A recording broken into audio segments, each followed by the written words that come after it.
హల్లెలూయా. గర్వంగా ప్రవర్తించే వారిని గురించి నువ్వు దుఃఖపడద్దు, వేదన పడద్దు. హల్లెలూయా.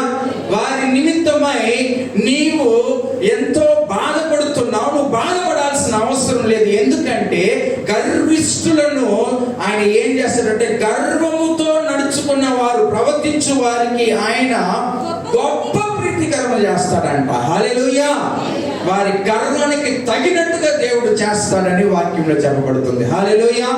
కనుక గర్వించు వారిని, మనము అనేక సార్లు గర్వించే వారిని చూసి, దుష్టులను చూసి విసిగిపోతూ ఉంటాం, బాధపడుతూ ఉంటాం. ఎందుకు ఇలా జరుగుతుంది అనే ఆలోచన వచ్చి మనమే న్యాయం తీర్చుకుందాం అనే ఆలోచన కూడా కొంతమందికి వచ్చేస్తుంది.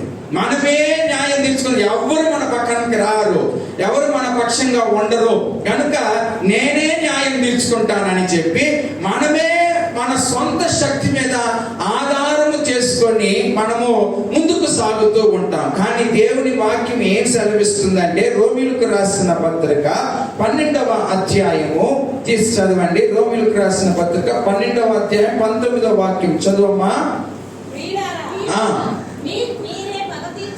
ప్రియులారా, మీకు మీరే పగ తీర్చుకొనక దేవుని ఉగ్రతకు చోటియుడి. పగ తీర్చుట. ఆమేన్. హల్లెలూయా. అందరి చేతులు ఎత్తి దేవుని స్తుతిద్దాం. హల్లెలూయా. దేవుడు అంటున్నాడు, పగ తీర్చుట నా పని, నువ్వు చెయ్యొద్దు. పగ తీర్చుకునేది నేను చూసుకుంటా, నా ఉగ్రతకి నువ్వు చోటి. అదే దేవుని వాక్యం సెలవిస్తుంది. దేవునికి స్తోత్రం. తీర్చుట నా పని, నేనే ప్రతిఫలం ఇస్తాను. హల్లెలూయా.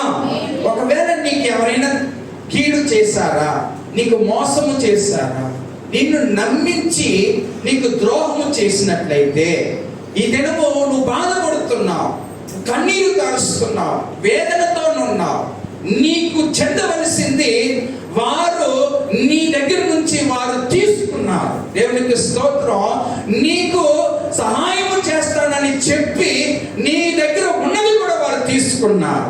నీ పరిస్థితి అలాంటి పరిస్థితిలో ఉన్నావు, నువ్వు ఏడుస్తున్నావు, రాత్రుల్లో నిద్రపోవట్లేదు. దేవునికి స్తోత్రం. ఈ పరిస్థితిలో ఉంటున్న నీకు కోపం వస్తుంది, జీవించాలనే ఆశ నీలో నుండి పోతుంది. నీవు బాధతో, కన్నీటితో, వేదనతో ఉన్నావు. కానీ నీ కోపము చేత నీ బిడ్డలను నువ్వు దూషిస్తున్నావు, బిడ్డలను కొడుతున్నావు, నీ బిడ్డలను నీవు సరిగా చూసుకునే ఆ యొక్క బాధ్యత సరిగా చేయలేకపోతున్నావు. ఎన్నెన్నో కార్యాలు జరిగిపోతూ ఉన్నాయి. దేవునికి స్తోత్రం. చివరికి నేను ఎంతగా బాధపడుతుంటే, నాకు ద్రోహం చేసిన వాడు సంతోషంగా ఉంటాడా, నేనేం చేస్తానో చూడని నువ్వే పగ తీర్చుకోవాలనుకుంటున్నావు. కానీ దేవుడు అంటున్నాడు, ఆయన ఉగ్రతకు నువ్వు చోటివ్వు. హల్లెలూయా. పగ తీర్చుట నా పని అంటున్నాడు.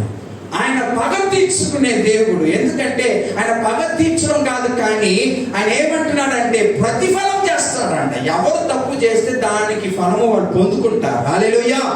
కనుక నీకు ద్రోహము చేసిన వారిని గురించి నువ్వు ఎంతకాలము బాధపడుతూ ఉంటావు. ఇక బాధపడద్దు. హల్లెలూయా. దేవుని చేతికి అప్పగించే ఆ విషయాన్ని దేవుని చేతికి అప్పగించి నీకు దేవునిలో బలము పొందుకో.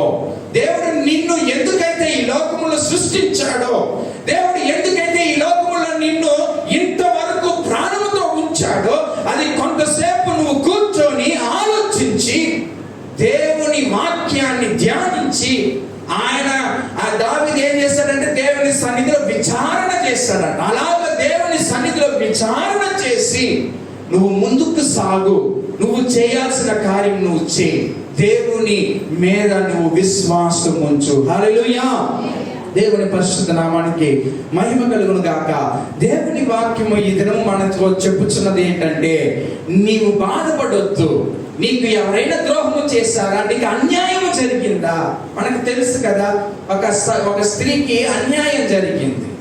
ఆమె తనకున్న ఆస్తులన్నీ కూడా ఎవరో తీసుకుని వెళ్ళిపోయారు. ఒక న్యాయాధిపతి దగ్గరికి వెళ్ళింది.